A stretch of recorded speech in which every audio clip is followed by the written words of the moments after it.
போனேன். அங்கே எனக்கு கலை செயல்பாடுகளை ஈடுபட்டு முன்னெடுத்து போகிறதுக்குரிய சந்தர்ப்பம் கிடைக்கிற ஒரு விஷயம். மற்றது எனக்கு சரியான பயந்த சுபாவம், சில விஷயங்களை முன்னிட்டு செய்ய மாட்டேன். அந்த அடிப்படையில் நான் விரும்பல இந்த கலை செயல்பாடுகளை செய்கிறதுக்கு. ஏஎல் படிக்க வந்தேன். ஏஎல்ல நாடகம் அரங்கியலும் கற்கணும் என்று ஆசைப்பட்டேன். நான் ஏஎல்ல பாடத்தறிவுகளில் செய்கிறதையும் 2 விருப்பத்துக்கு தான் செய்தேன். எங்களோட வீட்டை வழிபாடுறதுக்கோ எதுக்கோ யாரும் இல்லை அந்த அளவுக்கு. அப்போ 2 விருப்பம் எப்படி இருந்ததோ அந்த வகையில் தான் நான் இந்த உயர்தர படிப்பையும் தெரிவு செய்து கொண்டேன். நாடகம் அறிஞர் பாடத்தை எடுத்த அந்த காலத்தில் எங்களோட 2006ஆம் ஆண்டு ஏஎல் பேச்சில் அந்த நேரம் நாடகம் அறிஞர் பாடம் எடுத்தால் பல்கலைக்கழகத்துக்குள்ள போகலாம், குயிக்காக நல்ல ரிசர்ச் எடுக்கலாம் என்ற அடிப்படையில் நண்பர்களோட கழிச்சு நான் நாடகம் அறிஞர் பாடத்தை தெரிவு செஞ்சேன் ஏஎல் படிக்கிறதுக்கு. 2 வருஷம் படிச்சிருக்கிறேன். நான் நடிப்புன்ற ஒரு செயல்பாடை நான் 2 வருஷத்தில் ஒரு துளியளவும் செய்தது கிடையாது, பயிற்சி எடுத்தது கிடையாது. அந்த பாடத்தை எடுத்த அடிப்படையில் நான் பல்கலைக்கழகத்துக்கும் நாடகம் அறிஞர் சிறப்பு கற்கையில் வெயிட்டிங் லிஸ்ட்டில் தெரிவு செய்யப்பட்டு கேம்பஸுக்கு போனேன். உண்மையாகவே அந்த பல்கலைக்கழகம் தெளிவாகி போனதுன்றது எனக்கும் எங்களோட குடும்பத்துக்கும் ஒரு பெரிய சந்தோஷமாகவும் ஒரு சந்தோஷமான ஒரு விடயமாக இருந்தது, பெரிய சந்தோஷமான விடயமாக இருந்தது. பல்கலைக்கழகத்துக்கு போயிட்டு முதல் வருஷத்துல 3 பாடம் நாங்கள் எடுக்கணும். அதில் ஒரு புவியியல் என்ற பாடத்தை நான் தெரிவு செஞ்சேன். அங்கேயும் நான் இருப்பதுக்கு தான் பாடங்களை தெரிவு செஞ்சேன். அந்த புவியியல் பாடத்தை அடுத்த வருஷம் படித்து போகிறதுன்றது எனக்கு பெரிய கஷ்டமாக இருந்தது. ஒரு வருஷம் ஒரு மாதிரியாக கடத்தியாச்சு. அப்போ நாங்கள் ராமாயணத்தில் தான் ஸ்பெஷலில் வந்ததுன்னு சொல்லி நான் ஸ்பெஷலாக அந்த பாடத்துக்குள்ளேயே போக மாட்டேன். 2ஆம் வருடத்துக்குள்ள அதுக்குள்ளே போயிட்டேன். போகிறதுக்கு முதல் அந்த 1ஆம் வருட கற்கை நேரம் எங்களோட நுண்கலைத்துறையால் ஒரு நாடக நிகழ்ச்சி வந்து செய்தாங்க. எங்களோட டெம்பரரி விரிவுரையாளர்கள் பழகி சரஸ்வதி பூசையில் ஒரு நாடகம் செய்தேன். அந்த நாடகத்தில் நானும் ஒரு நடிகராக இருந்தேன். எனக்கு குறிப்பிட்ட வசனம் வழங்கப்பட்டிருந்தது. அந்த வசனத்தை அந்த சந்தர்ப்பத்தில் நான் சொல்லலை, அதுக்கு பதிலாக ஒரு வார்த்தையை வச்சு சொல்லிட்டு அந்த நாடகத்தில் அர்த்தமே மாறி போயிட்டு அந்த நாடகத்தை பார்த்துருந்த எல்லாருமே அந்த விலகி கொண்டார்கள், அதை சிரிச்சாங்க. எங்களை நாடகம் நடித்த சக நடிகர்கள் அதை சிரிச்சாங்க. எனக்கு என்ன செய்யறதே உண்மையாக தெரியல. ஆனால் அந்த நாடகத்தை இடையில விடாமலுக்கு நண்பர்கள் எல்லாரும் சேர்ந்து நாடகத்தை ஃபுல்லாக நடந்து முடிச்சுட்டாங்க.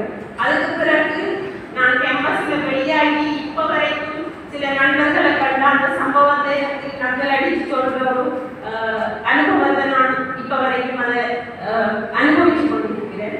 அந்த காலத்திலேயே நுண்கலைத்துறை என்றதால பாடல்கள் பாடணுன்றது அவசியமாக இருந்தது, பயிற்சி எடுக்கணும் இருந்தது.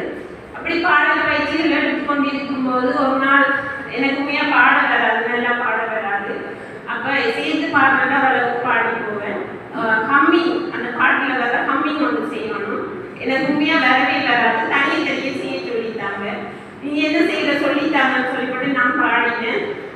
ஆனால் நான் பாடினது எனக்கு கேட்க இல்லாத ஒரு இதாக இருந்தது. அவ்வளவுக்கு இந்த குரல் எனக்கு பிடிக்காமல் இருந்தது. சில நண்பர்கள் சிரிச்சாங்க. ஆனால் அந்த சந்தர்ப்பத்தை நான் இப்போ வரைக்கும் மனசில் நினைச்சு கவலைப்படுற ஒரு சந்தர்ப்பம் நான் நினைக்கிறேன் இப்போ வரைக்கும். அதுக்கு பிறகு பல்கலைக்கழகத்தில் 4ஆம் வருடம் கற்கும்போது, இறுதி வருடம் கற்கும்போது பேராசிரியர் சி ஜெய்சங்கர் அவர்கள் நுண்கலைத்துறை தலைவராக வராங்க.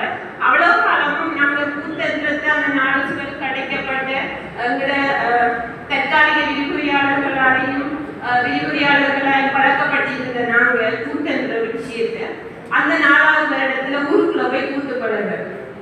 ஊருக்குள்ள காலகாலமாக ஆடி வர்ற அந்த கூத்து கலைஞர்கள்ட்ட கூத்து பழகுறதுக்கு எங்களுக்கு ஒரு சந்தர்ப்பத்தை ஏற்படுத்தி கொடுத்தாங்க. அங்கே நான் ஆர்வம் பார்ப்பேன். அண்ணாவியார் என்ன பார்க்கறதுக்காகவும் ஆடுறதுக்காகவும் ஒரு பாத்திரமும் தந்து என்ன பாட வைக்கிறேன். அப்போதான் எனக்கு விளைவிச்சது எனக்கு பாடையும் நான் சத்தமாக குரலை பெருசாக எடுத்து பாடுற பாட்டுகளை நல்லா பாடுவேன். குரல் நான் அந்த சங்கீதம்ன்றது தொடர்ச்சியான பயிற்சி அதுகள் இல்லாமல் பாடுறதால அப்படின்னு தெரியல. நான் கம்மிங் அப்படி என்று அந்த கர்நாடக சங்கீதம்னு சொல்லுவோம், அந்த அப்படி பழக்கப்பட்டு வராத நம்மளுக்கு நல்லா கத்தி சத்தம் போட்டு வாயத்திலிருந்து பாடுற பாட்டுகளை என்னால் பாடணுன்றதை நான் அந்த கூத்தறிக்கையில் பயிற்சிகளில் கண்டுகொண்டேன். என்ன சந்தர்ப்பமாக இருக்கிறேன். அந்த காலத்திலேயே 3வது கண் உள்ளூர் அறிவுத்திற செயற்பாடுகளுக்கான நண்பர்கள் குழுவோட சேர்ந்து வீதி நாடக செயற்பாடுகள் எங்களை தூய பசும்பாலுக்கான உற்பத்திக்கான அதுக்கான ஒரு ஊக்குவித்தலை செய்வதற்கான ஒரு வீதி நாடகம், பெண்களுக்கு இழைக்கப்படும் வன்முறைகளுக்கு எதிரான வெளிச்சு கொள்ற மாதிரியான வீதி நாடகங்களை செய்தோம். அதுல நான் ஆர்வம் பார்வன் நடிக்கிறேன் எல்லாம் செய்கிறேன். இந்த கட்டங்கள் தான் இந்த செயல்பாடு கலை செயல்பாடு உருவாக்குறதுக்கான ஒரு சந்தர்ப்பமா நான் நினைக்கிறேன். இப்படி இருந்தேன்னா அந்த பல்கலைக்கழக காலத்திலே இறுதி ஆண்டு படிக்கும் போதே திருமணம் ஆயிட்டு பிள்ளை பிறந்து அந்த கொஞ்ச காலம் நான் இந்த கலை செயல்பாடுகள் எதுவுமே ஈடுபடாத இருந்தேன். அந்த நேரம் எனக்கு வேலையும் கிடைச்சது. சென்ட்ரல் பிரதேச செயலகத்துல நான் அபிவிருத்தி உத்தியோகத்தராக போயிருந்தேன். அங்க வேலை செய்யும் போது கலாச்சார அபிவிருத்தி உத்தியோகத்தரா நிறைய செயற்பாடுகள் முன்னின்று நடத்தணும். நான் எல்லா ஒழுங்குகளையும் செய்வேன்.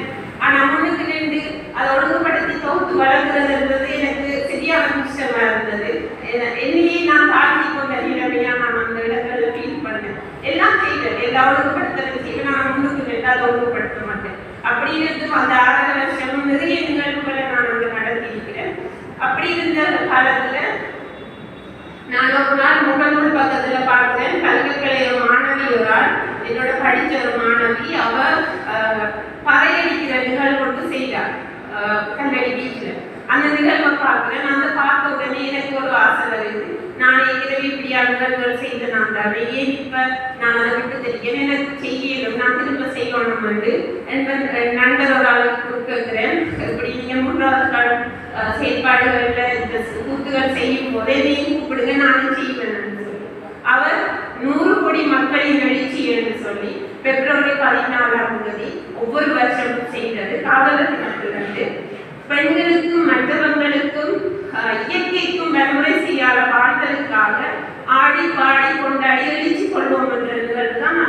அந்த நிகழ்வுல நாங்கள் கூத்து பழகிறதுக்கு வைக்க மெழுகுவாக்க கூத்து, அப்ப நீங்க வந்து பழகுங்கன்னு சொல்லி அப்ப நானும் வந்து பழகி கல்லடி பாடத்திட்டத்துல முதல் தடவையா 2019ஆம் ஆண்டு நான் அந்த கூத்து நிகழ்வுல பங்கெடுக்கிறேன்.